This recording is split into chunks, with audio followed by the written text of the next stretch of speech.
नमस्कार, मैं अभिषेक कुमार आप सभी का स्वागत करता हूं फोकस स्टडी विद अभी में। तो आप सभी को मेरा जय गुरु। तो दरोगा के बैच में हम लोगों ने इंडियन जीके में जो आपको पता है 30 सवाल आपके दरोगा के एग्जामिनेशन में पूछे जाने हैं। तो अब देखिए, सबसे पहले एक चीज़ ध्यान रखिएगा, जैसे कि आप अगर झारखंड दरोगा की केवल तैयारी कर रहे हैं तो आप एक गलत फहमी में जी रहे हैं, क्योंकि अभी अपकमिंग आपका झारखंड है, साथ के साथ बिहार भी है। यहाँ पे भी आपको दरोगा की वैकेंसी देखने को मिलेगी। तो अपनी जो तैयारी है उस लेवल पे करिए कि आपका ये दोनों पेपर कवर हो जाए, या अभी जैसे कि 2025 में आपको आरपीएफ की फिर से वैकेंसी देखने को मिलेगी एसआई की। तो अब आपको करना क्या चाहिए? तो देखिए, जैसे कि आपको पता है इंडियन जीके दरोगा चाहे बिहार की तैयारी करे, चाहे झारखंड की, चाहे रेलवे, आपको पूछे जाने हैं। साइंस दोनों में पूछे जाने हैं, मैथ्स दोनों में पूछे जाने हैं, रीजनिंग दोनों में पूछे जाने हैं। लेकिन अगर बात किया जाए झारखंड दरोगा का, अगर आप कंपैरिजन करेंगे तो सारे एग्जामिनेशन से नीचे रहता। मतलब नीचे रहने का मतलब कि क्वेश्चन का जो स्टैंडर्ड है ये आपका जेएसएससी एसआई का रहेगा, ये स्टैंडर्ड बिहार एसएससी एसआई का रहेगा, इसका स्टैंडर्ड बहुत अच्छा होता है। और इसके बीच में आपका आरपीएफ एसआई आता है। इसीलिए तो हम ये तीनों चीज आपका एक साथ ही कवर कर रहे हैं। आपका जो बिहार एसएससी या फिर कहा जाए बिहार दरोगा का जो लेवल है, उस लेवल पे आपको चीजें कवर कराई जा रही है। तो क्लास 1 आपने देखा है, अगर नहीं देखा है तो देख लीजिए। क्लास 2 आज हम लोग स्टार्ट कर रहे हैं कंप्लीट बैच से। अगर हमारे साथ जुड़ के पढ़ना चाहते हैं, लेकिन यहाँ एक चीज आपको ये नहीं मिलेगा कि लाइन बाय लाइन या एमसीक्यू कराया जाएगा। यहाँ पे कंसेप्ट पे सबसे इंपॉर्टेंट आपको ध्यान दिलाया जाएगा, क्योंकि अगर आप कहीं एडमिशन ले रहे हैं तो एमसीक्यू लगाने के लिए नहीं, one liner line by line पढ़ने के लिए नहीं, ताकि आप उस कंसेप्ट को, उस टॉपिक को क्लियर कर पाए, इसलिए एडमिशन ले रहे हैं। तो आप हमारा एप्लीकेशन फोकस स्टडी विद अभी इंस्टॉल कर सकते हैं। इस नंबर पे आप हमें कांटेक्ट कर सकते हैं। हम लोगों ने स्टार्ट किया है इंडियन पॉलिटी एंड कॉन्स्टिट्यूशन और साइंस दोनों साथ में चल रहा है। बेसिक इलेक्ट्रिसिटी वहां पे हम लोगों की क्लासेस चल रही है। झारखंड जीके में आपका झारखंड की जनजाति पूरी कवर कर दी गई है विथ नोट्स। तो इंडियन पॉलिटी यानी कि भारतीय राजनीति और संविधान में हमने आपको बतला भी रखा है पहले क्लास में। इसमें हम लोग क्या पढ़ेंगे? भारतीय राजनीति में पूरे सरकार के बारे में। और संविधान में हम लोगों को स्टार्ट करना है संविधान सभा। इसमें थोड़ी सी बातें हम लोगों ने की भी है, लेकिन एक बात ध्यान दीजिएगा, ये जो लेक्चर का मतलब इसका जो पहला क्लास मैंने लिया शायद 1 घंटे 40 या 45 मिनट का, मतलब अप्रोक्स 2 घंटे का ये क्लास था, पहला क्लास। और यकीन मानिए इस पहले क्लास से 2 सवाल आपके आरपीएफ दरोगा में पूछे गए हैं। और ये वो सवाल थे जो आप कहीं मतलब ऐसे एमसीक्यू नहीं मिलेंगे, या फिर कोई फैक्चुअल चीजें नहीं पूछी गई। पूछी क्या गई? कंसेप्चुअल। क्योंकि आप जब 2024 की तैयारी कर रहे हैं किसी भी एग्जामिनेशन में, तो याद रखिए कि यहाँ पे कंपटीशन बहुत ही तगड़े लेवल पे है। हर एक स्टूडेंट फैक्ट तो याद कर रहे हैं, कंसेप्ट पे भी क्लैरिटी ला रहे, तो आपको उस कंसेप्ट पे आपको काम करना पड़ेगा भाई। और वो सवाल भी मैंने आपका लिया है। देखिए, आज संविधान सभा खत्म भी कर लेंगे और सारे सवाल को भी लगा लेंगे। तो चलिए हम लोग बिना देर के हुए चीजों को आगे हम लोग को रिलेट करते हैं। कल तक हम लोगों ने जो भी चीजें पढ़ी है वहां से, तो चलिए हम लोग स्टार्ट करते हैं। देखिए, हमने आपको क्या बताया था कि हम लोगों ने अंग्रेजों से क्या डिमांड की थी। देखिए, हम लोगों ने अंग्रेजों से क्या डिमांड की थी? संविधान सभा की, यानी कि कॉन्स्टिट्यूएंट असेंबली की, ना कि हमने संविधान की मांग की। ये बात आपको ध्यान रखना। हाँ, संविधान है क्या? मैंने आपको बताया था संविधान क्या है। एक विधिक दस्तावेज है, यानी क्या है आपका एक लीगल डॉक्यूमेंट है। यानी कि इसमें क्या लिखी गई है कि आप, यानी कि जो जनता है, जनता से ही चुन करके क्या होंगे, सरकार चलाने के लिए वो शासक चुने जाएंगे। कहां से? वही तो लोकतंत्र का मैंने डेफिनेशन बताया था भाई, कि जो जनता के ऊपर जो शासन करेगा उसको हम क्या कहेंगे? शासक कहेंगे। और ये शासक कहां से आएगा? हमारे और आपके बीच से, और हम और आप ही चुन करके भेजेंगे। तो ये जो शासन करेगा वो कैसे करेगा? तो ये जो विधिक दस्तावेज में जो भी कानून लिखे गए हैं, इसके अधीन होकर के क्या करेंगे? ये शासन करेगा। ये राजा, राजा कहना सही नहीं है, राष्ट्रपति या फिर हेड ऑफ नेशन या संवैधानिक प्रमुख जो होंगे। तो हमने क्या किया? हमने कहा कि भैया अंग्रेज से हमने ये डिमांड की, बहुत पहले से हम लोग डिमांड कर रहे थे कि हमें अपना संविधान सभा चाहिए, ठीक है, ताकि हम यहाँ संविधान सभा में क्या है कि हम सभी सारे संविधान जो निर्माता है वो यहाँ पर बैठेंगे और ये हमारे देश के लिए संविधान का निर्माण करेंगे। ताकि अगर हम अंग्रेजों से अगर संविधान का मांग कर लेते तो अंग्रेज तो भाई अपने अकॉर्डिंग कोई कानून बना के देगा क्या? कोई भारतीयों के हित के लिए या भारतीय आगे बहुत ज्यादा विकसित करे, डेवलप्ड करे, उसके अकॉर्डिंग नहीं। इसलिए हमें संविधान सभा की मांग की। अब ये संविधान सभा की मांग से बहुत सारे क्वेश्चन आपके एग्जाम में पूछे जाते हैं। पहले क्लास में मैंने करा दिया था कि औपचारिक ऑफिशियली तौर पे पहली मांग किसने की थी। चलिए एक बार हम लोग यहाँ पे देख भी ले रहे हैं। यहाँ मैंने बता रखा है जैसे कि बाल गंगाधर के तिलक के द्वारा की गई थी फर्स्ट डिमांड 1895 में। ये सारी बातें हम लोग यहाँ पे कर लिए, फैक्चुअल है जो आपका क्वेश्चन पूछा जाएगा। अब जैसे कि भारतीय क्या कर रहे हैं, भारतीय संविधान सभा की मांग कर रहे हैं अंग्रेजों से, और 1939 से 1945 आपको पता है ये वो समय है जब पूरे विश्व में क्या है, सेकेंड वर्ल्ड वार स्टार्ट हो रखा था। ठीक है, तो सेकेंड वर्ल्ड वार की समाप्ति कब हुई, 1945 में। इसके बाद 1946, डेट के साथ याद रखिएगा, 24 मार्च 1946 में क्या हुआ, एक कैबिनेट मिशन को भारत भेजा गया अंग्रेज के तरफ से। कैबिनेट मिशन को भारत भेजा गया, एकदम डेट के साथ याद रखिएगा। देखिए पहले पूछा जाता था एग्जाम में कब आया था कैबिनेट मिशन, 1946, लेकिन अब इतना ये स्टूडेंट्स अच्छे लेवल पे तैयारी कर रहे हैं, अब क्वेश्चन का स्टैंडर्ड चेंज होकर के हो गया है कि कब आया था, 1946 24 मार्च, 1946 25 मार्च, 1946 24 अप्रैल, यानी आपको मंथ भी आपको याद करना होगा। तो भारत में क्या भेजा गया था, कैबिनेट मिशन। अब इस कैबिनेट मिशन में जो है 3 सदस्य थे, ध्यान से समझिएगा। ये तीनों सदस्य का नाम याद रखना है, पहला, दूसरा और तीसरा। ये 3 सदस्य कौन थे, एक थे आपके अलेक्जेंडर, ठीक है, एक कौन थे आपके अलेक्जेंडर थे, एक थे आपके क्रिप्स और एक थे आपके पैंथिक लॉरेंस। ठीक है ना, एक कौन थे आपके पैंथिक लॉरेंस। और ये जो पैंथिक लॉरेंस थे ये क्या थे, अध्यक्ष थे इस कैबिनेट मिशन के। अब इस कैबिनेट मिशन की बात की जाए तो इस मिशन का नाम या फिर इसका ऑब्जेक्टिव या इसका उद्देश्य क्या है, ये भारत क्यों भेजा गया है, इसका उद्देश्य क्या है, ऑब्जेक्टिव क्या है, भारत में क्या करना है, संविधान सभा का फॉर्मेशन करना है। यानी क्या, संविधान सभा मतलब कॉन्स्टिट्यूएंट असेंबली का फॉर्मेशन, इसका मेन ऑब्जेक्टिव है। ये भी पूछता है आपसे एग्जाम में कि संविधान सभा का गठन किस मिशन के तहत हुआ। चलिए दूसरी बात, इस मिशन का नाम कैबिनेट मिशन क्यों रखा गया, क्योंकि ब्रिटेन में जो संसद है, ठीक है, ब्रिटेन में जो संसद है, जो पार्लियामेंट है, वहां पे जो मंत्रिमंडल है, उस मंत्रिमंडल के ये तीनों सदस्य थे, यानी ये तीनों इसके मंत्रिमंडल में मंत्री थे। तो इन तीनों को ही भारत भेजा गया था, इसलिए इस मिशन का नाम रख दिया गया कैबिनेट, क्योंकि ये तीनों के तीनों जो व्यक्ति हैं, अलेक्जेंडर, क्रिप्स, पैंथिक लॉरेंस, ये क्या थे, उस ब्रिटेन के संसद के मंत्रिमंडल के मंत्री थे, इसलिए इस मिशन का नाम क्या रखा गया, कैबिनेट मिशन। चलिए ये हो गया क्लियर। आगे बढ़ते हैं, यहां से चीजों को क्या क्या चीजें हम लोगों ने पढ़ ली है, वहां से क्वेश्चन बहुत इंपॉर्टेंट पॉइंट है, याद रखिएगा।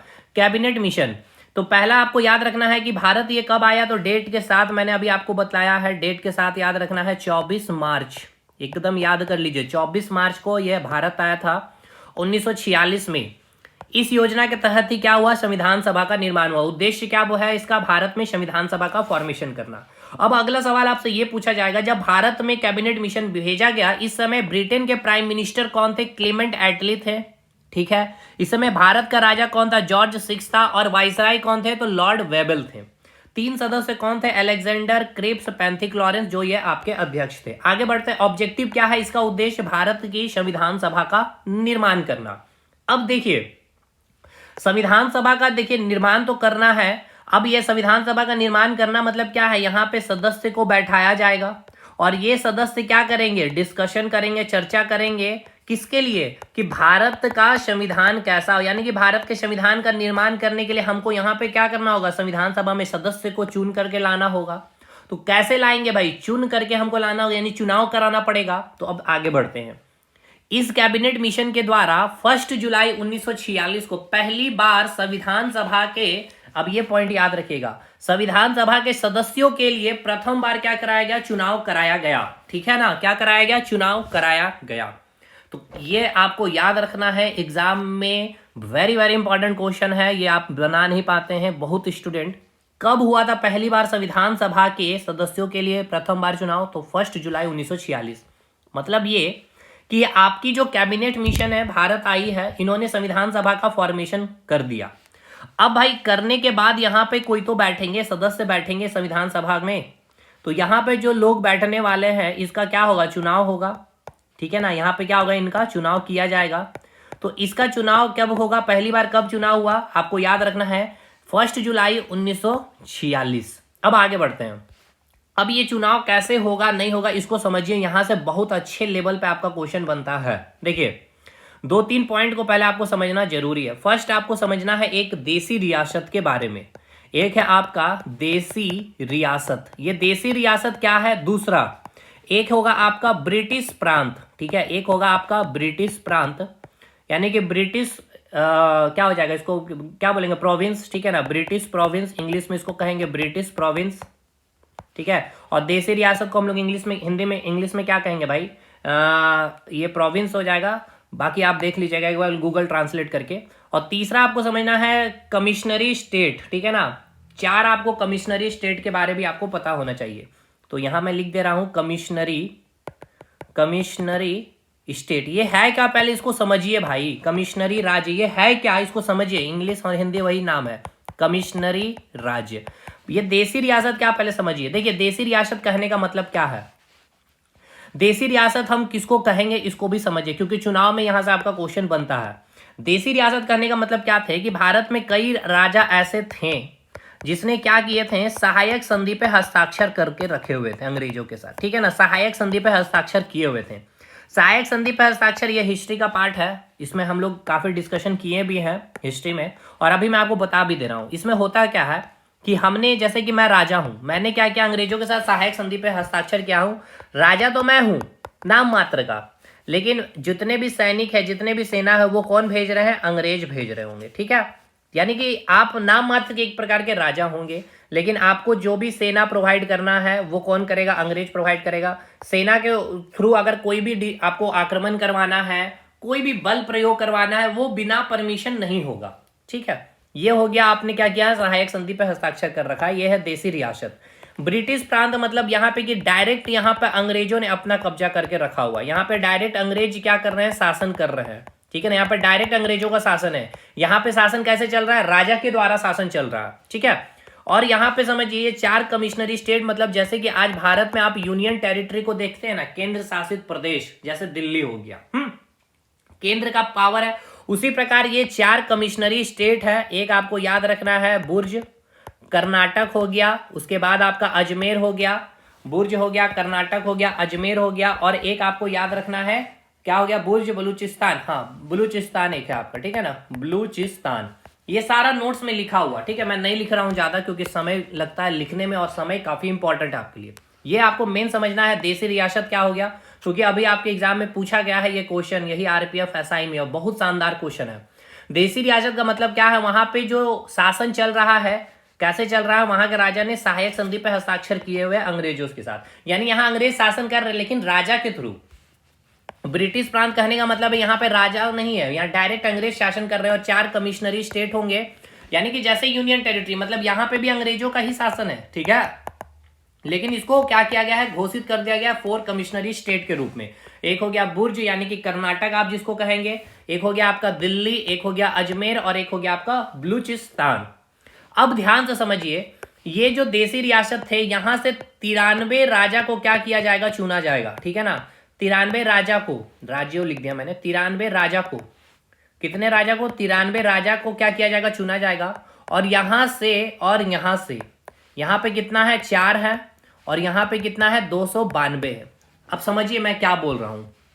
अभी मैंने आपको क्या बतलाया कि यहां पे क्या है, 1 जुलाई 1946 को क्या कराया जा रहा है, इलेक्शन कराया जा रहा है। देखिए यहां भी मैंने आपको बताया है कि सबसे पहली बार जो इलेक्शन कराया जा रहा है कब, 1 जुलाई 1946 में। तो ये इलेक्शन कहां होगा ये मैं आपको बतलाना चाह रहा हूं। तो कहां, सबसे पहले एक आपका देसी रियासत से होगा, ठीक है, देसी रियासत, और एक होगा आपका ब्रिटिश प्रोविंस, और एक हो गया आपका 4 कमिश्नरी स्टेट। तो देखिए देसी रियासत में क्या किया जाएगा, यहाँ पे जो वो राजा हैं उनको क्या किया जाएगा, 93 जो राजा है उनको मनोनीत किया जाएगा, यहाँ पे चुनाव नहीं किया जाएगा। बाकी इन दोनों को मिला करके 296 सदस्यों का क्या किया जाएगा, चुनाव किया जाएगा। यानी कि यहाँ पे होगा चुनाव, ध्यान से समझिए, ये आपके एग्जाम में पूछता है। और इसको क्या किया जाएगा, मनोनीत। मनोनीत मतलब याद आ रहा है, पहला क्लास आपको मैंने डायरेक्ट क्या किया है, क्लास लीडर चुन लिया। और यहाँ पे फर्स्ट सेकंड थर्ड आने वाले तीनों के बीच में, तीनों लड़का के ऊपर क्या हुआ, वोटिंग हुआ, जिसको ज्यादा वोटिंग मिला वही क्लास का लीडर बना। तो 296 में 292 ब्रिटिश प्रोविंस से थे, ये मैंने बताया यहाँ पे अभी आपको। यानी कि ब्रिटिश प्रोविंस मतलब ब्रिटिश प्रांत से जहां पे अंग्रेजों का डायरेक्ट शासन हुआ करता था। और ये 4 कमिश्नरी स्टेट से क्या किया जाएगा, चुनाव किया जाएगा। अब जो एक व्यक्ति को चुना जा रहा था कितने जनसंख्या पे, 10 लाख की जनसंख्या पे एक व्यक्ति को चुना जा रहा था। तो टोटल कितने सदस्य का चुनाव हुआ था, तो 93 हो गए क्या, जिनको मनोनीत किया गया। 93 को क्या किया गया, मनोनीत किया गया। चलिए, यानी कि नॉमिनेट किया गया इंग्लिश में कहेंगे। उसके बाद 292 प्लस 4 यानी कि टोटल 296 का क्या किया गया, चुनाव किया गया। अब ये जो चुनाव किया गया कैसा चुनाव था, ये ध्यान से दीजिए। मैंने बताया था प्रत्यक्ष और अप्रत्यक्ष, तो ये आपका एक चुनाव है कैसा, अप्रत्यक्ष वयस्क मताधिकार था। ठीक है ना, वयस्क मताधिकार था। अब इसका मतलब क्या है समझिए, देखिए ये जो ब्रिटिश प्रांत आप जो देख रहे हैं और ये जो कमिश्नरी स्टेट देख रहे हैं, यहां पे क्या है, सभा थी। ठीक है ना, यहां पे क्या थी, सभा थी। उस सभा में कई छोटे छोटे क्या है, राजा है। ध्यान से समझिए, इतने डेप्थ में जाके मैं समझा रहा हूं बस वो क्वेश्चन आपका बन सके। मैं आपको यहाँ पे ये बताया कि जो ये ब्रिटिश प्रांत देख रहे हैं यहाँ पे क्या है, सभाएं हैं। ठीक है ना, क्या है, सभा है। अब इस सभा में बहुत सारे छोटे छोटे राजा है। अब ये सारे राजा ने, वहां की जनता ये चुनाव में पार्टिसिपेट नहीं कर रही है, ये आपको ध्यान रखना है। जनता पार्टिसिपेट नहीं कर रही है, वो राजा क्या कर रहे हैं, वो एक राजा का चयन कर रहे हैं। इस प्रकार से कितने राजा का चयन हुआ है, मतलब कितने सदस्य का चुनाव हुआ, 296। और 93 को तो मनोनीत कर दिया, वहां से डायरेक्ट ही संविधान सभा में लाके बैठा दिया गया 93 राजा को कि भैया आइए, आप 93 के 93 मनोनीत किए गए हैं। और ये 296 का क्या हुआ, चुनाव हुआ। एक व्यक्ति को कितने जनसंख्या पे, 10 लाख की जनसंख्या पे। तो 296 प्लस 93 कितना हो गया, 6 3 9 9 9 18, 389 सदस्य, यानी कि कुल 389 सदस्य का क्या हुआ, यहाँ पे चुनाव हुआ। 389 में 93 क्या है, आपके मनोनीत है, और 296 क्या है, चुनाव हुआ। कैसे चुनाव हुआ है, आप प्रत्यक्ष वयस्क मताधिकार के थ्रू चुनाव हुआ।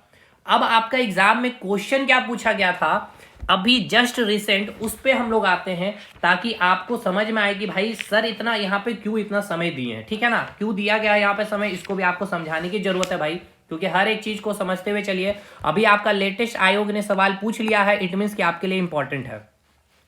और इसी लेवल पे अब आपका क्वेश्चन भी आगे आपको एग्जामिनेशन में मिलेगा भी। देखिए क्वेश्चन आपको क्या पूछा गया था, मैं यहाँ लिख रहा हूँ एकदम, देखिए लीग से हटिए मत, हर एक चीज को पूरे जोड़ करके पढ़ना सीखिए। बाकी ये सब चीज लिखना नहीं है, जितना मैं बोल रहा हूँ सब चीज लिखा हुआ, अभी मैं आपको दिखाऊंगा। देखिए क्वेश्चन क्या पूछा गया कि जो संविधान सभा है, अब आपको समझ में आ रहा है कि संविधान सभा मतलब क्या है, जहां पे सारे संविधान निर्माता जो अभी चुनाव हुआ 389 सदस्य का, वो यहाँ पर बैठेंगे। किस लिए, भारत का संविधान कैसा हो। ठीक है, तो संविधान सभा में जो सदस्यों का चुनाव हुआ, संविधान सभा में सदस्यों का चुनाव कैसे हुआ था, चुनाव कैसे हुआ था, ये आपसे सवाल पूछा गया था, कैसे हुआ था। अब 4 ऑप्शन है, वो देखिए 4 ऑप्शन इसके बहुत अच्छे थे। संविधान सभा में सदस्यों का चुनाव कैसे हुआ था, ऑप्शन ए सीधे जनता के द्वारा।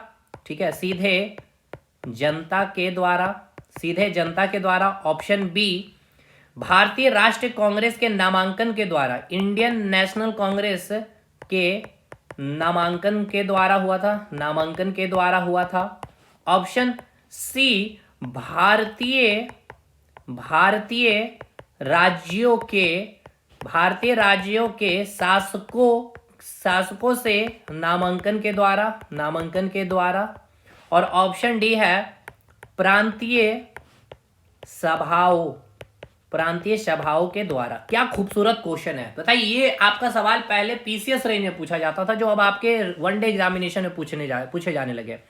संविधान सभा में सदस्यों का चुनाव कैसे हुआ था, तो मैंने आपको क्या बताया, टोटल कितने सदस्य को चुना गया, 389 सदस्य। 389 में मैंने बताया 93 ऐसे सदस्य थे जिसको क्या किया गया था, मनोनीत किया गया था। मनोनीत कहां से, देसी रियासत से, जो राजा सहायक संधि पर हस्ताक्षर किए थे। बाकी रेस्ट जो थे 296 सदस्य, इनका क्या हुआ, चुनाव हुआ। अब ये चुनाव कैसे था, अप्रत्यक्ष चुनाव था, यानी कि जो ब्रिटिश जो प्रांत थे, ब्रिटिश प्रांत प्लस 4 कमिश्नरी स्टेट, ठीक है ना, 4 कमिश्नरी राज्य है, बुर्ज, कर्नाटक, बलूचिस्तान, दिल्ली और अजमेर से। अब ब्रिटिश प्रांत से कितने थे, 292। अब ये क्या है, जैसे कि एक प्रांत हो गया, यहाँ पे क्या ऐसे छोटे छोटे बहुत सारे राजा होंगे। अब ये राजा ने क्या किया, चुनाव किया, एक राजा को चुन के भेजा है और एक जो व्यक्ति चुना जा रहा है कितने जनसंख्या पे, 10 लाख की जनसंख्या पे। समझ में आया? यानी क्या, जो चुनाव हुआ कैसे हुआ भाई, ऑप्शन पढ़ते हैं। सीधे जनता के द्वारा, बिल्कुल नहीं, जनता का तो यहाँ पे कोई रोल ही नहीं था, चली गई, खत्म हो गया। दूसरा, आईएनसी के नामांकन के द्वारा, इंडियन नेशनल कांग्रेस के नामांकन के द्वारा, बिल्कुल नहीं। ऑप्शन सी, भारतीय राजाओं के शासकों के नामांकन के द्वारा, एकदम नहीं भाई, कोई भी भारतीय राजाओं के शासकों के नामांकन के द्वारा नहीं हुआ था। मनोनीत 93 हुए हैं लेकिन 296 का चुनाव हुआ प्रांतीय सभाओं के द्वारा। यस, अभी मैंने आपको बताया यहाँ पे जितने भी प्रांत थे, यहाँ पे जो सभा थे, यहाँ पे जो छोटे छोटे राजा थे, वहीं से वो लोग क्या किए, चुन करके भेजे हैं। और ये क्या है, एक आपका अप्रत्यक्ष यानी इनडायरेक्ट इलेक्शन था। समझ में आया कि नहीं भाई? अब चलिए आगे बढ़ते हैं हम लोग। इसको मैंने पूरा डिटेल कर दिया है बस वही सवाल के लिए। अब यही सेम एक और सवाल आपका पूछा गया था, वो हम लोग कर लेंगे आगे, अभी जब एमसीक्यू करेंगे। चलिए आगे देखते हैं। भारत का जो, अब ये तो क्लियर हो गया ना, चुनाव कब हुआ था? पहली बार संविधान सभा के सदस्यों के लिए प्रथम बार चुनाव कब कराया गया था? 1 जुलाई 1946 को। अब ये याद रखना है कि भारत का जो वाइसराय था लॉर्ड वेवेल था उस समय। अब इनके ही अध्यक्षता में क्या हुआ, आपका चुनाव हो गया है, तो अब अंतरिम सरकार का गठन किया गया। कब हुआ ये डेट याद रखिएगा, अंतरिम सरकार का गठन हुआ था 2 सितंबर 1946। अब देखिए, अंतरिम सरकार से भी आपको सवाल पूछा जाएगा, कौन रक्षा मंत्री थे, कौन कानून मंत्री थे, कौन शिक्षा मंत्री थे, वो मैं आपका क्वेश्चन जो लिया वहां पे मैं करवा दूंगा एक जगह, ठीक है? वो एकदम फैक्चुअल याद करना है, 8-10 को बस नाम आपको याद करना। तो ये डेट याद हो गया कि अंतरिम सरकार का गठन कब हुआ, 2 सितंबर 1946 को। 1 जुलाई को चुनाव हो गया, 389 सदस्य का चुनाव हुआ, मैंने अभी समझा दिया। जब तक भारत का संविधान का निर्माण पूरा नहीं होगा तब तक अंतरिम सरकार क्या करेगी, काम करेगी, ठीक है? लेकिन ये अंतरिम सरकार जो काम करेगी किसके अधीन होकर काम करेगी, ये जो काम करेगी किसके अधीन, लॉर्ड वेवेल का अधीन, यानी कि भारत का जो वाइसराय बन के आएगा उसके अधीन होकर के ही काम करेगी, ठीक है ना? देखिए, भारत को आजादी 1947 में मिल जाएगी, समझिएगा एक पॉइंट। लेकिन भारत में 1947 में आजादी के बाद भी भारत का अभी संविधान का निर्माण नहीं होता। ये निर्माण कब होता है, 26 जनवरी 1950 में बन के तैयार। तो तब तक जो है ना, वहां पे भारत में वाइसराय का कंसेप्ट चलेगा, सॉरी गवर्नर जनरल, फिर आ जाएंगे, गवर्नर जनरल का कंसेप्ट चलेगा, ठीक है? कि आप शासन करिए, भारतीय को बोला कि आप शासन करिए, लेकिन जो हेड ऑफ नेशन है वो ब्रिटेन से ही चुन के आएंगे, ब्रिटेन के पार्लियामेंट से चुन के भेजे जाएंगे, जो भारत का गवर्नर जनरल कहलाएगा। चलिए आगे बढ़ते हैं। अब यहां से अगला पॉइंट आपको याद रखना है कि इसी कैबिनेट मिशन के रिकमेंडेशन पे 6 दिसंबर 1946 को क्या हुआ, संविधान सभा की सेटअप कर दी गई है। तो ये डेट याद रखिएगा। देखिए 6-9 मैंने इसलिए लिख दिया है क्योंकि एक बार एग्जामिनेशन में ले भी लिया था 9 दिसंबर को भी, तो इसको हटा ही देते हैं, इसको आप भूल जाइए, 6 दिसंबर ही वैसा सही है, ठीक है? तो देखिए हुआ क्या, अब समझिए। पहले देखिए कैबिनेट मिशन आया भारत में, किस लिए कैबिनेट मिशन भारत आ रहा है मेरे भाई, ये आ रहा है संविधान सभा का फॉर्मेशन करने के लिए, ठीक है? इसने संविधान सभा का फॉर्मेशन करने के लिए क्या किया, चुनाव किया 1 जुलाई 1946 को। 389 सदस्यों का चुनाव हो गया, एक व्यक्ति 10 लाख की जनसंख्या में। अब हो गया क्या, अंतरिम सरकार की गठन भी कर दी गई, लॉर्ड वेवेल की अध्यक्षता में भारत का वाइसराय है। अब ये क्या हो गया, संविधान सभा कैबिनेट 6 दिसंबर 1946 को फाइनली संविधान सभा का क्या कर दिया गया, 6 दिसंबर 1946 को फाइनली संविधान सभा का सेटअप कर दिया गया, जहां पे क्या है, वो जो चुनाव हुआ है। अब देखिए चुनाव में जो मेंबर है, ये सारा कुछ मैंने लिख दिया, टोटल मेंबर 389 सदस्य अब यहाँ पे बैठेंगे।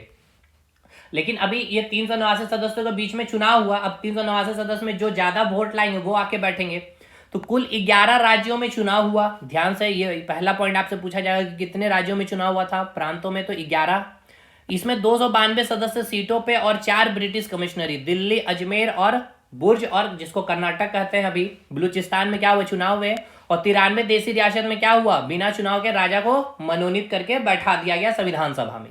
तो कुल कितने सदस्यों पे, 292 प्लस 4 का क्या हुआ, चुनाव हुआ। 10 लाख की जनसंख्या पे एक सीट का क्या हुआ, चुनाव किया गया। तो टोटल 296 सीटों पर चुनाव हुआ, जिसमें अब देखिए, जिसमें किसको वोट मिल रहा है, कांग्रेस को 208 वोट, 73 मुस्लिम लीग को, और रेस्ट जो भी वोट बच रहा है वो अदर निर्दलीय को मिल रहा है। देखिए मुस्लिम लीग से आपका सवाल बनता है, 1906 में स्टैब्लिश किया गया था आगा खां और सलीमुल्लाह के द्वारा। मुस्लिम लीग का पहला सेशन पूछा जाता है, कराची में हुआ था, और इसकी अध्यक्षता किसने किया था, पीर भाई ने किया था। ये एक्स्ट्रा आपको एडिशनल नॉलेज के लिए मुस्लिम लीग से पूछा जाता है, इसलिए मैंने रख दिया। यानी अब देखिए, संविधान सभा का चुनाव कराने के लिए 389 सदस्य को चुना गया। अब इस पे जो इलेक्शन हुआ, जो जीत के कौन आ रहा है, 208 वोट लेके आ रहे हैं कांग्रेस, और प्लस 93 क्या बैठेंगे भाई, जो मनोनीत करके आएंगे। तो संविधान सभा की अब हो गई भाई, सदस्य बैठ गए। अब संविधान सभा की प्रथम बैठक हो रही है, फर्स्ट मीटिंग हो रही है 9 दिसंबर 1946 को, कहां, दिल्ली में। अब ये कई बार पूछा गया है, संविधान सभा की प्रथम बैठक जो हुई थी कब, 9 दिसंबर 1946 को दिल्ली में हुई थी। इसमें नन परमानेंट जो प्रेसिडेंट यानी कि अस्थायी जो अध्यक्ष चुने गए थे, कौन थे, डॉक्टर सच्चिदानंद सिन्हा जी को। चलिए आगे बढ़ते हैं। इसकी सेकेंड मीटिंग यानी कि दूसरी जो बैठक हुई थी 11 दिसंबर, जस्ट 2 दिन के बाद। इसमें एक परमानेंट प्रेसिडेंट यानी कि अस्थायी अध्यक्ष को चुन लिया गया था, कौन थे वो, डॉक्टर राजेंद्र प्रसाद को चुना गया। अब ये 3 पॉइंट याद रखेगा, 1950 से 1952 में संविधान सभा के द्वारा इनको राष्ट्रपति बनाया गया था। फिर चुनाव के द्वारा ये 1952 से 57 तक रहे, और फिर 57 से 1962 में इन्हीं को ही चुनाव के माध्यम से राष्ट्रपति बनाया गया था। ये फैक्ट पूछा जाता है एग्जाम में। कहने का मतलब ये है कि डॉक्टर राजेंद्र प्रसाद 3 बार राष्ट्रपति रह चुके हैं, लेकिन 3 में ये जो 2 बार बने चुनाव होकर, और ये जो है आपका संविधान सभा के द्वारा ही डायरेक्ट क्या कर दिया गया भाई, क्या कर दिया गया, राष्ट्रपति इनको बना दिया गया। किनको, डॉक्टर राजेंद्र प्रसाद को। अब अगली जो अब मीटिंग हो रही है, तीसरी मीटिंग जो हो रही है वो हो रही है 13 दिसंबर 1946 को। 13 दिसंबर 1946 को क्या है, मीटिंग हो रहा है, और इसी मीटिंग में नेहरू जी ने उद्देश्य प्रस्ताव, एक ऑब्जेक्टिव रेजोल्यूशन पारित किया है। इस ऑब्जेक्टिव रेजोल्यूशन में उन्होंने लिखा है कि भारत का संविधान कैसा होगा, ठीक है ना। यही उद्देशिका को क्या किया गया, उद्देशिका पे डिस्कशन किया गया, वो संविधान सभा में जो भी सदस्य बैठे चर्चा किए, और फाइनली 22 जनवरी 1947 को संविधान सभा के द्वारा जो बातें उसमें लिखी गई थी, उसमें जो भी चीजें लगी कि हाँ ये चीज को एक्सेप्ट करना चाहिए, कुछ चीज को हटाया गया, जैसे कि स्वतंत्रता शब्द जो है उसको हटाया गया। अब इनके उद्देशिका में बंधुत्व की चर्चा नहीं थी, तो उसको फिर क्या किया जाएगा, ऐड ऑन किया जाएगा। तो मतलब उनके उद्देशिका प्रस्ताव पे मतलब नेहरू जी ने कहा कि भैया हमारा कैसा संविधान होगा, उन्होंने एक उद्देश्य ऑब्जेक्टिव रेजोल्यूशन तैयार करके संविधान सभा के समक्ष रखा, इस पर डिस्कशन हुआ, और 22 जनवरी 1947 को क्या कर लिया, उसको एक्सेप्ट कर लिया गया। और यही जो है आज हम लोग प्रस्तावना जो पढ़ते हैं, यही प्रस्तावना ही हम लोग जो पढ़ रहे होते हैं, उनकी जो उद्देशिका आई थी, जो चीजें उसमें लिखी थी, उसमें बहुत कुछ हम लोगों ने ऐड ऑन करके आज हम उसको प्रस्तावना या उद्देशिका के नाम से पढ़ते हैं, ठीक है, जो अगला टॉपिक होगा हम लोगों का। अब आगे आगे बढ़ते हैं। संविधान सभा के उपाध्यक्ष का बारे में पूछा जाए, कौन थे, एस.सी. मुखर्जी थे। संवैधानिक सलाहकार यानी कि लीगल एडवाइजर कौन थे, बी.एन. राव थे। हाउस ऑफ कमेटी के प्रमुख कौन थे, के.एम. मुंशी थे। अब देखिए ये सब सर आपको एकदम पूछा जाएगा, और जो आज मैं एमसीक्यू कराऊंगा, अब ये सब क्वेश्चन मैं लेकर नहीं कराऊंगा, क्योंकि ये मैं ऑलरेडी यहाँ करा दे रहा हूँ, वो क्वेश्चन मैं लिया जो नहीं है यहाँ पे, ठीक है, ये बात आपको ध्यान रखना है। आगे 20 फरवरी 1947 को भारत की स्वतंत्रता की अब फाइनली क्या हो रही है, घोषणा हो रही है। देखिए समझिएगा, एक एक करके चीजों को समझिए। 20 फरवरी 1947 को क्या हो गया है, भारत की स्वतंत्रता की घोषणा हो गई है, डिक्लेरेशन ऑफ इंडियन इंडिपेंडेंट, किसके द्वारा, ब्रिटेन के जो प्राइम मिनिस्टर है क्लेमेंट एटली के द्वारा। अब इस घोषणा के बाद मार्च 1947 में भारत का जो है लास्ट वाइसराय जो बन के आ रहा है, कौन है वो, लॉर्ड माउंटबेटन है, वो बन करके आ रहा है, और ये अपने साथ 2 योजना ला रही है। इस 2 योजना के बारे में आपसे एग्जाम में पूछा जाता है। लॉर्ड माउंटबेटन के 2 योजना, ये जब ये भारत के वाइसराय बन के आए, तो एक है आपका माउंटबेटन योजना और एक है डिकी बर्ड प्लान। ये माउंटबेटन योजना के तहत इसने क्या किया, इंडिया और पाकिस्तान का विभाजन किया, और ये डिकी बर्ड प्लान के थ्रू इसने क्या किया, वो जो संविधान सभा का भी पूरी तरह से विभाजन कर दिया इस माउंटबेटन ने। यानी कि जो 389 सदस्य को कहा कि अब आप चाहे या तो भारत की संविधान सभा में रह सकते हैं या फिर पाकिस्तान के संविधान सभा में रह सकते हैं, तो 299 सदस्य भारत के संविधान सदस्य में रहे, संविधान सभा में रहे, और 90 सदस्य जो थे पाकिस्तान के संविधान सभा में चले गए। समझ में आ रहा ना, माउंटबेटन के बारे ये पूछता है, इनके 2 योजना कौन थी जब ये भारत के लास्ट वाइसराय बन के आए। एक माउंटबेटन योजना के तहत क्या किया गया, भारत पाकिस्तान का 2 देश का बंटवारा हो गया, और भारत का जो संविधान सभा था उसका विभाजन भी करने के पीछे कौन सा प्लान था, डिक्की बर्ड प्लान। कितने लोग रहे सदस्य संविधान सभा में भारत के, वो 299 थे और बाकी 90 चले गए। अब देखिए ये भी नाम याद रखना, भारत के संविधान सभा के अध्यक्ष ये तो मैंने बता दिया डॉक्टर राजेंद्र प्रसाद है, और पाकिस्तान के संविधान सभा के अध्यक्ष कौन थे, मोहम्मद अली जिन्ना साहब थे, ठीक है। तो यहाँ पे कितने लोग आ गए थे, 90, और यहाँ कितने हैं, 299 सदस्य है। अब फाइनली 1947 में इंडिया इंडिपेंडेंस एक्ट को लाया गया, और इसी एक्ट के तहत क्या किया गया, भारत को स्वतंत्र किया गया। लेकिन अभी भारत का संविधान रेडी नहीं हुआ है, संविधान सभा बन गया है, वहां पे बैठने वाले सदस्यों का भी चुनाव कर लिया गया है, और फिर माउंटबेटन ने 2 देश का बंटवारा भी कर दिया, इंडिया और पाकिस्तान। और भाई भारतीयों के बीच में ही यूनिटी नहीं थी, आज जो पाकिस्तान अलग है लेकिन वो भारतीय ही है भाई। लेकिन इनके बीच यूनिटी नहीं थी। उधर जिन्ना साहब अलग ही एक काम कर रहे थे, तो उनको और मोटिवेशन मिल गया माउंटबेटन को। तो फाइनली दो देश का यहाँ पे क्या हुआ, मतलब भारत से इंडिया को अलग कर दिया, मतलब इंडिया से ही पाकिस्तान की उत्पत्ति हो गई। और फाइनली यहाँ से संविधान सभा का भी विभाजन कर दिया गया। तो अभी तो संविधान बना नहीं है भारत का, और पाकिस्तान का भी नहीं, तो कैसे यहाँ पे शासन चलेगा। तो अंग्रेजों ने कहा कि जब ये आपका एक्ट आ गया, इंडियन इंडिपेंडेंस एक्ट, तो अब इंडिया एंड पाकिस्तान को डोमिनियन स्टेट क्या क्या कर दिया गया, दर्जा। देखिए, डोमिनियन स्टेट कहने का मतलब ये है कि आप, जैसे कि भारत को कहा कि आप शासन चलाइए, ठीक है ना, आपके शासन चलाने में आपकी कोई भी हस्तक्षेप ब्रिटेन के द्वारा से नहीं की जाएगी, लेकिन जो हेड ऑफ नेशन होगा वो चुन करके कौन आएगा, वो गवर्नर कौन चुन के आएगा, वो ब्रिटेन से ही आएगा, ठीक है। तो इसको हम लोग बोलते हैं डोमिनियन स्टेट। तो मतलब जब भी आप कोई बिल पास करेंगे तो फाइनली सिग्नेचर इसका ही चाहिए, जब तक इसके सिग्नेचर नहीं हो तब तक वो बिल या कानून नहीं बनेगा। तो इसीलिए, क्योंकि अभी आपका संविधान नहीं बना, जब संविधान रेडी हो जाएगा तो वही गवर्नर, वही वायसराय को फिर हम लोग क्या नाम दे देते हैं, राष्ट्रपति का नाम दे देते हैं। चलिए आगे देखते हैं, डोमिनियन स्टेट की स्थापना क्या, इसके बारे में मैंने लिखा है।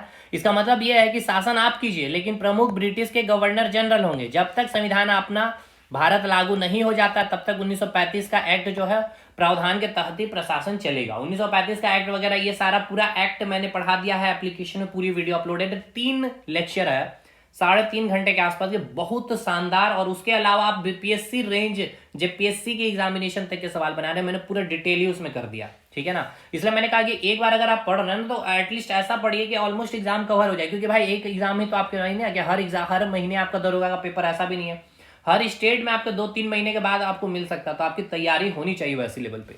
अब आगे आपसे ये सवाल पूछता है कि कौन है जो संविधान सभा में अपने सदस्य को नहीं भेजा था। तो हैदराबाद एकमात्र ऐसा रियासत था जिसने संविधान सभा में अपने सदस्य को नहीं भेजा था।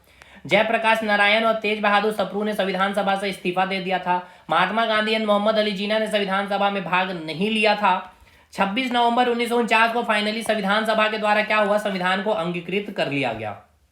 यानी जो संविधान निर्माता थे, सारे देश के संविधान को उन्होंने पढ़ा, और वहां से जो भी चीजें उनको लगी कि हमारे देश का जो समाज है, उसकी सामाजिक स्थिति, उसकी आर्थिक स्थिति, उसकी भौगोलिक स्थिति, हर एक चीजों को देखते हुए फाइनली 26 नवंबर 1949 को क्या हुआ, संविधान सभा के द्वारा संविधान को अंगीकृत कर लिया गया। इसलिए हम लोग 26 नवंबर को क्या करते हैं, संविधान दिवस मनाते हैं। और इस पे जो हस्ताक्षर किया गया था सबसे पहले किसने, बलवंत राय मेहता ने सबसे पहले हस्ताक्षर किया था, ये भी आपसे पूछता है एग्जाम में। और ये 26 नवंबर को कितने आर्टिकल्स को लागू कर दिया गया, तो 15 आर्टिकल्स को लागू कर दिया गया था, जिसमें से नागरिकता की 4 हैं जो आर्टिकल को लागू किया गया था। ये हम आगे बताएंगे आपको जब नागरिकता चैप्टर पढ़ेंगे तब, ठीक है। और फाइनली 26 जनवरी 1950 को संविधान को पूरी तरह से लागू कर दिया गया। तो देखिए क्वेश्चन पूछा जाता है कि पार्शियली यानी कि आंशिक रूप से संविधान कब लागू हुआ, तो 26 नवंबर याद रखना 1949 को। आंशिक क्यों, क्योंकि 15 आर्टिकल 26 नवंबर से ही लागू हो गए थे। और पूर्ण रूप से यानी कि पूरी तरह से कब लागू हुआ, 26 जनवरी 1950 को। चलिए अब आगे बढ़ते हैं। कितना समय लगा संविधान को बनने में, 2 साल 11 महीना 18 दिन का समय लग गया। और भारत का जो संविधान है सबसे ज्यादा प्रभाव इसमें किसका है, 1935 का एक्ट है। यानी कि जो 1935 का जो प्रावधान आया था, 1935 का गवर्नमेंट ऑफ इंडिया जो एक्ट आया था, उसमें जो भी नियम कानून थे उसके बहुत सारी चीजों का, यानी कि हमारा जो संविधान उसका 75% वो चीजें हमने अपने संविधान में लिए, और रेस्ट 25 से 30% जो है हमने सारे देश के संविधान को पढ़ा, उसमें जो कमियां थी उसको हटाया, जो अच्छाई थी उसको हमने एड ऑन किया है, तब जाके हमारा संविधान निर्माण हुआ। तो बिल्कुल कॉपी पेस्ट है हमारा संविधान, बट वो कॉपी पेस्ट में भी बहुत सारी चीजों का संशोधन किया गया भाई। जैसे कि बात हमने समझाया था संघात्मक और एकात्मक की, तो संघात्मक तो है लेकिन एकात्मक बस रही है, ये पावर भी रखा गया। तो कहीं भी भारत में चर्चा नहीं है हमारे संविधान में एकात्मक का, लेकिन आत्मा एकात्मक छुपी हुई है। अब ये संघात्मक एकात्मक क्या है, ये पहला क्लास में मैंने बता रखा। चलिए आगे बढ़ते हैं। कुल कितनी बैठक हुई, ये आपसे पूछा जाता। 12 बैठक हुई थी, और अंतिम बैठक कब हुई थी, 24 जनवरी 1950 को। Very very very important. इस दिन भारत के प्रथम राष्ट्रपति डॉक्टर राजेंद्र प्रसाद को बनाया गया था। भारत के प्रथम राष्ट्रपति, जो मैंने आपको बताया ना अभी, आइए अब यहाँ पे मैंने जो लिखा था अब आपको समझ में आएगा। इधर आइए कि 3 बार जो राष्ट्रपति बने हैं। देखिए ये फाइनली जब अंतिम बैठक हुआ तो 1950 1952 में संविधान सभा के द्वारा राष्ट्रपति किनको बना दिया गया, डॉक्टर राजेंद्र प्रसाद को। और फिर 52 में चुनाव हुआ, 5 साल तक ये रहे, फिर से चुनाव हुआ तो यही राष्ट्रपति बने चुन करके। चलिए बाकी राष्ट्रपति का चुनाव कैसे होता है वो सब हम लोग आगे पढ़ेंगे राष्ट्रपति चैप्टर में। चलिए आगे बढ़ते हैं। तो डॉक्टर राजेंद्र प्रसाद को बनाया गया। इस दिन भारत के प्रथम राष्ट्रपति कौन बने? डॉक्टर राजेंद्र प्रसाद। यानी कि अब जो है संविधान लागू हो चुका है 26 जनवरी 1900, देखिए 24 जनवरी के बाद 26 जनवरी 1950 को लागू हो गया। तो जो गवर्नर जनरल का कंसेप्ट हटाया जाएगा, अब क्या किया जाएगा? राष्ट्रपति का कॉन्सेप्ट चलेगा, पद चलेगा। वही गवर्नर जनरल, वही वाइसराय है, बस उसका नाम चेंज कर राष्ट्रपति कर दिए हैं। और अब एक भारतीय चुन लिए गए हैं डॉक्टर राजेंद्र प्रसाद को, पहले राष्ट्रपति बनने वाले हैं संविधान सभा के द्वारा। अब आइए यहां से सवाल बनता है, संविधान सभा में कुल महिलाओं की संख्या कितनी थी? 15 थी। एससी की संख्या कितनी थी? यानी कि शेड्यूल कास्ट से 26 थे, शेड्यूल ट्राइब से पूछा जाएगा 33 थे। कुल 389 जो सदस्य थे ना, उसमें 15 महिलाएं थी। एससी 26 थे और एसटी 33 थे, ये याद रखना है आपको। मूल संविधान जब लागू हो रहा था 26 जनवरी 1950, कुल कितने आर्टिकल थे? 395। भाग कितने थे? 22 भाग थे। और कितने अनुसूचियां थे? 8 अनुसूचियां थी। अभी प्रेजेंट में देखा जाए तो आर्टिकल 395 ही है, भाग 22 ही है, 12 अनुसूचियां हो गई, यानी 4 अनुसूचियां को संविधान में संशोधन करके क्या किया? एड ऑन किया गया। लेकिन क्रमानुसार जब आप काउंट करेंगे तो टोटल 460 प्लस है, 468 प्लस अभी जो आर्टिकल्स हैं, 25 भाग हैं और अनुसूची 12 है। अब समझिएगा, जैसे कि मैंने लिखा है भाग 4, अब फिर मैं लिख रहा हूं पार्ट 4 का ए। अब काउंट करिए, ये कितना है? पार्ट 4 है और ये कितना हो जाएगा? 5 हो जाएगा। लेकिन लिख तो रहे 4 ही है ना, इसीलिए यहां पे लिखा गया है कि संविधान में अगर देखा जाए तो भाग 22 ही है, लेकिन जब काउंटिंग करेंगे क्रमानुसार जब देखेंगे तो कुल कितने हो जाएंगे? 25 हो जाएंगे। उसी प्रकार आर्टिकल 395 ही है, लेकिन अब देखिए आर्टिकल 51 है, फिर आर्टिकल 51 का ए है, तो ये 51 ये 52 हो गया। काउंटिंग में 468 प्लस मिलेगा, लेकिन लिख रहे हैं 51 ही, लिखेंगे 395, 396 नहीं लिखेंगे हम लोग। ठीक है, ये याद हो गया, समझ में आ गया। अब आइए कुछ इंपॉर्टेंट समिति है जो आपके एग्जाम में यहां से पूछे जाते हैं मेरे भाई, इसको भी कवर कर लेते हैं हम लोग। Drafting committee. अब देखिए संविधान सभा के जो मेंबर्स थे उन्होंने बहुत सारी कमेटियां के गठन की, किस लिए? कि हमारा संविधान कैसा होगा उस पर डिस्कशन किया जाएगा। तो पहली कमेटी बनी ड्राफ्टिंग कमेटी, प्रारूप समिति, जिसको मसौदा समिति के नाम से भी जानते हैं, एग्जाम में पूछा जाता है। गठन 29 अगस्त 1947 को किया गया। कितने मेंबर सदस्य थे? 7 मेंबर थे सदस्य, नाम याद होने चाहिए सातों के सातों। N Gopal Swami Ayyangar, B R Ambedkar साहब 1990 को इनको भारत रत्न मिला, यही अध्यक्ष थे मसौदा समिति के ड्राफ्टिंग कमेटी के। कृष्ण स्वामी अय्यर, के एम मुंशी, एम सादुल्ला जो एकमात्र मुस्लिम लीग के सदस्य जो ड्राफ्टिंग कमेटी के भी सदस्य थे। बी एल मित्र जिन्होंने रिजाइन दे दिया था, ठीक है, और इनके जगह बने एन माधव राव, और एक है डीपी खेतान जिनकी देहांत हो गई थी, जिनके जगह टीटी कृष्णचारी बने थे। तो ये सातों नाम याद रखिएगा, और ये भी याद रखिएगा बी एल मिश्र के जगह में कौन बना? एन माधव राव। कैसे? इन्होंने रिजाइन दिया था। टीटी कृष्णचारी कैसे बने थे? डीपी खेतान के देहांत होने के कारण। ये सब पूछा गया, इसलिए मैं आपको यहाँ जोड़ दे रहा हूँ। उद्देश्य क्या है इस ड्राफ्टिंग कमेटी का? संविधान का ढांचा तैयार करना। और इसने अपनी फाइनल रिपोर्ट कब सौंपी? संविधान सभा को 21 फरवरी 1948 को दिया कि संविधान की प्रारूप कैसी होगी।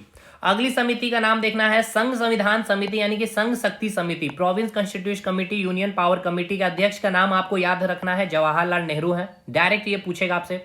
प्रांतीय संविधान समिति पूछ ले, या मूल अधिकार एवं अल्पसंख्यक समिति पूछ ले, इसका अध्यक्ष अगर आपसे पूछा जाएगा तो सरदार वल्लभ भाई पटेल कहेंगे। नेक्स्ट, संचालन समिति, तदर्थ समिति या रियासत समिति का अध्यक्ष कौन है? डॉक्टर राजेंद्र प्रसाद है। झंडा समिति का अगर आपको अस्थायी अध्यक्ष पूछा जाएगा जेबी कृपलानी है, और अस्थायी अध्यक्ष पूछा जाएगा तो डॉक्टर राजेंद्र प्रसाद है। एडहॉक फ्लैग कमेटी का अध्यक्ष भी आपसे कई बार पूछा है तो डॉक्टर राजेंद्र प्रसाद कहेंगे। अब देखिए राष्ट्रीय ध्वज का प्रथम डिजाइन किसने किया था? मैडम भिकाजी कामा ने किया था। तिरंगे झंडे को राष्ट्र ध्वज के रूप में कब स्वीकार किया गया था? 22 जुलाई 1947 को अंगीकृत किया गया था, संविधान सभा के द्वारा अपनाया गया था। ये सब याद रखेंगे। अगली कमेटी है राज्य समिति, स्टेट कमेटी के अध्यक्ष कौन है? जवाहरलाल नेहरू। संवैधानिक प्रवक्ता समिति का अध्यक्ष कौन है? अध्यक्ष सर्वपल्ली राधाकृष्णन।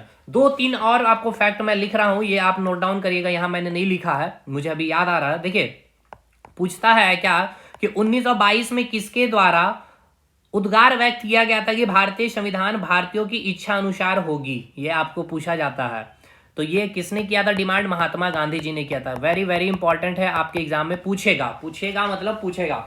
1922 में किसके द्वारा उद्गार किया गया था कि भारतीय संविधान जो है भारतीयों की इच्छा अनुसार होगी?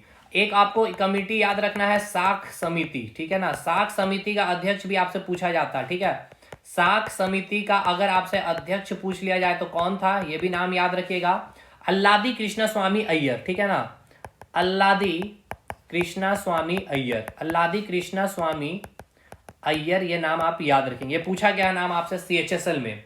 नेक्स्ट है, भारत का जो मूल संविधान है अंग्रेजी में किसके द्वारा हाथों से लिखा गया था? जो मूल संविधान है, ये नाम याद रखेगा, ये अभी रिसेंट एग्जाम में पूछा है। मूल संविधान जो है किसके द्वारा अंग्रेजी में, मूल संविधान जो है अंग्रेजी में हाथों से लिखा गया, तो नाम याद रखेगा, प्रेम स्वामी नाम था, नहीं, प्रेम बिहारी नारायण राय ज्यादा, ठीक है ना, मैं लिख दे रहा हूं, प्रेम बिहारी, ये मैंने क्वेश्चन भी शायद MCQ में लिया है, प्रेम बिहारी नारायण, ठीक है ना, प्रेम बिहारी नारायण राय ज्यादा, राय ज्यादा, ये आपको नाम याद रखना है।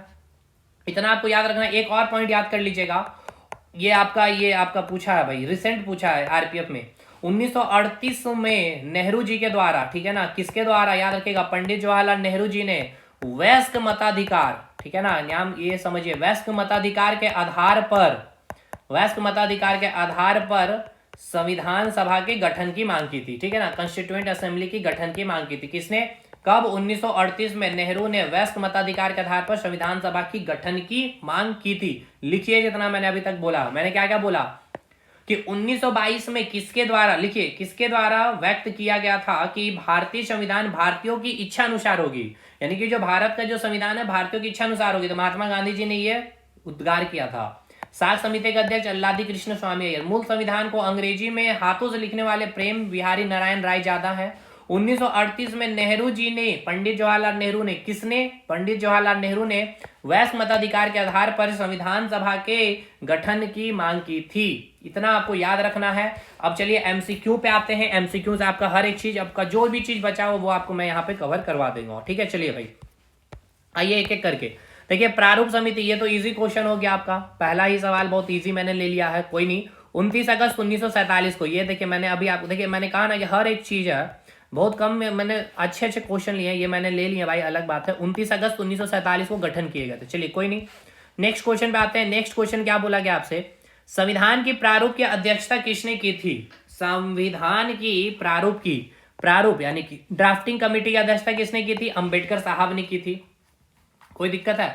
स्वतंत्र भारत के पहले वित्त मंत्री कौन थे? देखिए पहले वित्त मंत्री कौन थे? RK शनमुखम शेट्टी थे, ठीक है, शेट्टी थे। अब मैं कुछ बता दे रहा हूं, जैसे कि अगर आपसे पूछा जाएगा शिक्षा मंत्री कौन था, ठीक है ना, शिक्षा मंत्री कौन था, ये मैं नोट्स अपलोड कर दूंगा, उसमें लिखा हुआ रहेगा कि स्वतंत्रता के बाद भारत के पहले वित्त मंत्री कौन थे। और आपसे पूछा जाएगा शिक्षा मंत्री कौन थे, तो याद रखिएगा कौन थे शिक्षा मंत्री? अबुल कलाम आजाद थे, ठीक है ना, लिखते चलिए भाई, अबुल कलाम आजाद, अबुल कलाम आजाद थे, अबुल कलाम आजाद थे। अगर आपसे पूछ लिया जाए कानून मंत्री कौन थे, कानून मंत्री कौन थे, तो अंबेडकर साहब थे, क्लियर हो गया। रेलवे एवं परिवहन मंत्री कौन थे, तो याद करिएगा जॉन मथाई थे। रक्षा मंत्री पूछता बहुत बार आपसे, तो बालदेव सिंह थे, ठीक है ना, कौन थे? बलदेव सिंह, बलदेव सिंह थे। स्वास्थ्य मंत्री पूछा जाए तो राजकुमारी अमृत कौर थे, राजकुमारी अमृत कौर, राजकुमारी अमृत कौर। और उद्योग एवं आपूर्ति मंत्री पूछा तो श्याम प्रसाद मुखर्जी थे, ठीक है। और खाद्य एवं कृषि मंत्री पूछा जाएगा तो राजेंद्र प्रसाद। मैंने क्या क्या बताया एक बार फिर से रिकॉल करते चलिएगा ध्यान से। शिक्षा मंत्री अबुल कलाम आजाद, उसके बाद आपसे पूछा जाएगा क्या कि रेलवे के बारे अगर पूछे जाए, रेलवे एवं परिवहन मंत्री जॉन मथाई थे, क्लियर। उसके बाद आपसे खाद्य एवं कृषि मंत्री डॉक्टर राजेंद्र प्रसाद। रक्षा मंत्री अगर आपसे पूछ लिया जाएगा तो क्या बोला मैंने अभी आपको? बलदेव सिंह बोला है। उसके बाद अगर स्वास्थ्य मंत्री के बारे में तो मैंने क्या बताया? राजकुमारी अमृत कौर। और रक्षा मंत्री बलदेव सिंह हो गया, खाद्य एवं कृषि मंत्री राजेंद्र प्रसाद हो गए, स्वास्थ्य मंत्री राजकुमारी अमृत कौर हो गए। उसके बाद गृह मंत्री सूचना एवं प्रसारण मंत्री का नाम पूछा जाएगा तो सरदार वल्लभ भाई पटेल थे। ये सारा पॉइंट आप लिखिए, नोट्स में मैं अपलोड कर दूंगा। चलिए आगे देखिए, निम्नलिखित में कौन स्वतंत्र कानून मंत्री? मैंने अभी बताया अंबेडकर साहब थे। संविधान सभा का सदस्य कौन नहीं था? महात्मा गांधी, डॉक्टर राजेंद्र प्रसाद, सरदार पटेल और जीवी मावलंकर। कौन नहीं थे बताइए? बहुत अच्छा सवाल है भाई, महात्मा गांधी जी नहीं थे। चलिए, डॉक्टर राजेंद्र प्रसाद थे, सरदार पटेल थे, महात्मा गांधी नहीं थे। मैंने अभी बताया भी था, लिख करके भी दिया था सारा कुछ। अगला सवाल क्या है? चलिए अगला सवाल देखते हैं। छठा सवाल क्या बोल रहा है आपसे कि सभा के प्रचार विमर्श के लिए, बहुत अच्छा क्वेश्चन है, सभा के विचार विमर्श के लिए मार्गदर्शन करने के लिए उद्देश्य संकल्प। तो देखिए नाम में आ गया उद्देश्य, उद्देश्य किसने लाया था? नेहरू जी ने लाया था, जवाहरलाल नेहरू जी ने लाया था। भारत के संविधान का गठन किसके द्वारा किया गया था? योजना आयोग के द्वारा, संविधान सभा के द्वारा, राष्ट्रपति या कार्यकारी? तो संविधान सभा के द्वारा ही किया गया था। और संविधान सभा का गठन किसके द्वारा किया गया था? तो आप क्या बोलेंगे? कैबिनेट मिशन के द्वारा किया गया था। ठीक है ना, ये सब पॉइंट याद रखना है। मसौदा आयोग ने भारतीय संविधान को किस भाषा में लिखा है? अंग्रेजी और उर्दू, अंग्रेजी और हिंदी दोनों में। तो याद रखिएगा, अंग्रेजी और हिंदी दोनों में लिखा गया था। ठीक। 9वां सवाल, निम्नलिखित में कौन सी एक भारतीय संघ प्रणाली की विशेषता नहीं है? बहुत शानदार था। देखिए, संघ के संविधान, लिखित संविधान होगा, मैंने कल याद करी पहला क्लास, बिल्कुल। विवादों के निपटाने के लिए न्यायपालिका स्वतंत्र होगी, एकल स्तरीय सरकार होगी, संघ और राज्य के बीच शक्तियों का विभाजन होगा। यस, मैंने बताया था संघात्मक और एकात्मक का कंसेप्ट। तो ये भाई नहीं होगा, यानी कि विशेषता नहीं है। एकल स्तरीय सरकार, कोई एक स्तर की सरकार नहीं होती है, जैसे संघ की है, राज्य की है, लोकल गवर्नमेंट अलग है। चलिए, भारतीय राजनीतिक व्यवस्था के संबंध में निम्नलिखित में कौन सा विकल्प गलत है, आपको बतलाना है। ये आपका देखिए लेटेस्ट पूछा गया है, एसआई का क्वेश्चन है दरोगा में। राजनीतिक व्यवस्था जो है भारतीय में, कौन सा विकल्प गलत है? पंथ निरपेक्ष राज्य, बिल्कुल है भाई। भारत का भाई कोई राज्य, कोई धर्म है? नहीं है। धर्म ग्रंथ यहाँ पे क्या मेन, यहाँ पे क्या धर्म ग्रंथ या संविधान? संविधान है। राष्ट्रपति सरकार प्रणाली, अच्छा चलिए ऑप्शन बी आइए, अर्ध संघीय प्रणाली। तो बिल्कुल अर्ध संघीय प्रणाली है, मतलब कि संघात्मक भी और एकात्मक दोनों है। संसदीय सरकार प्रणाली, बिल्कुल संसद से ही हमारा देश का सब कुछ चल रहा होता है। संसद कहने का मतलब क्या हो गया? लोकसभा, राज्यसभा और प्रेसिडेंट। राष्ट्रपति सरकार प्रणाली चलती है क्या? राष्ट्रपति के द्वारा ही सब कुछ चलता है? नहीं, लोकसभा राज्यसभा भी होती है साथ में। तो ये भाई व्यवस्था नहीं है भारत। अब ये सब चीजें भाई तो हम एक्सप्लेन नहीं करेंगे ना, संघात्मक क्या है, संसदीय सरकार प्रणाली क्या है, पंथ निरपेक्ष क्या है, सब चीजें हमने पहले क्लास में 1.5 घंटे का मैंने क्लास इसीलिए रखा था, 2 घंटे का। भारत का मूल संविधान अंग्रेजी में किसके द्वारा लिखा गया? देखिए मैंने अभी बताया, प्रेम बिहारी नारायण रायजादा के द्वारा। ये दोनों बहुत अच्छे सवाल आपके एसआई में पूछे गए हैं और मैक्सिमम स्टूडेंट नहीं बना पाए भाई। अगला सवाल, 1924 में किसके द्वारा ब्रिटिश से यह मांग की गई थी भारतीय संविधान के निर्माण के लिए संविधान सभा का गठन किया जाए? मोतीलाल नेहरू, याद कर लीजिएगा। तो ये पूरा आपका संविधान सभा का कंसेप्ट क्लियर होता है, खत्म भी होता है। और इस प्रकार से हम लोगों ने संविधान सभा चैप्टर खत्म कर लिया।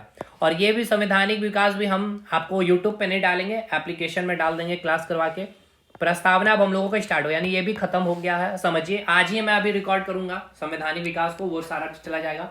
नेक्स्ट अब हम स्टार्ट करेंगे उद्देशिका। एक क्लास में कोशिश होगी खत्म कर देने की, ठीक है। फिर हम आ जाएंगे संघ एवं उसके क्षेत्र, फिर नागरिकता में आ जाएंगे, यहाँ से आर्टिकल 1 स्टार्ट हो जाएगा, भाग 1 भी स्टार्ट हो जाएगा। अब ये सब क्या है नहीं है, ये सब हम लोग चीजें धीरे धीरे समझते हुए खत्म करके फिर हम सरकार में आ जाएंगे। इसमें समय लगेगा, इसमें भी समय लगेगा, इसमें कम समय लगेगा, इसमें भी थोड़ा कम, इसमें भी कम, यानी ये 2 चीज में हम लोगों को थोड़ा समय अच्छे से देना हो, क्योंकि सब चीज इसमें देखना है ना भाई। प्रधानमंत्री को देखना है, राष्ट्रपति को देखना है, लोकसभा को देखना है, राज्यसभा को देखना है, राज्यपाल को देखना है, सीएम को देखना है, और मंत्रिमंडल को देखना है, विधानसभा, विधान परिषद, ये सारी चीजें हमें यहाँ पे कवर कर लेनी है, ठीक है। तो चलिए, अब जो चाहते हैं अच्छे से पढ़ाई करना भाई, तो हमारे साथ जुड़ के पढ़ सकते हैं। हमारा एप्लीकेशन इंस्टॉल कर लीजिएगा, कोई भी सवाल कोई भी डाउट है पूछ सकते हैं, आपको नंबर दिख भी रहा होगा। फोकस स्टडी विद अभी आप एप्लीकेशन इंस्टॉल करके कोई भी कमेंट, कोई भी सुझाव है। देखिए भाई, वैकेंसी नहीं आई है या आएगी, हमने कहा अभी दरोगा की वैकेंसी आने वाली है 2025 में, झारखंड में भी आएगी, बिहार में भी आएगी और रेलवे में भी आएगी। तो हम भाई कंटेंट तीनों लेवल पे दे रहे हैं। तो ये नहीं सोचना है कि वैकेंसी नहीं आई है या नहीं अभी आएगी, कैसे कर सकते, नहीं आएगी, झारखंड में हो नहीं सकता, 2025 में श्योर शॉट है। और आप केवल एक ही एग्जाम की तैयारी तो नहीं कर रहे ना, यहाँ पे एक्स्ट्रा केवल झारखंड जी के पढ़ रहे हैं और गांधी सर जिस लेवल पे पढ़ा रहे हैं, अगर आप उनके लेक्चर को फॉलो कर रहे हैं, देखिए जनजाति से एक सवाल आपका नहीं छूटेगा, और वो कंटेंट भी लिखे सेल्फ हैंड रिटन, इसी प्रकार से बना के आपको दिया जा रहा, ना कोई किताबें आपको फिर उसके बाद पढ़ने की जरूरत होगी, कंसेप्चुअली मैप के थ्रू सब कुछ पढ़ाया भी जा रहा। खैर चलिए, मिलते हैं नेक्स्ट वीडियो में। कल उनका सर का भी डेमो आपको मिल जाएगा, क्षेत्र राजवंश से शायद उन्होंने बोला कि हम सर देंगे क्लासेस वगैरह यूट्यूब पे। चलिए भाई, मिलते हैं हम लोग नेक्स्ट वीडियो में, तब तक के लिए धन्यवाद।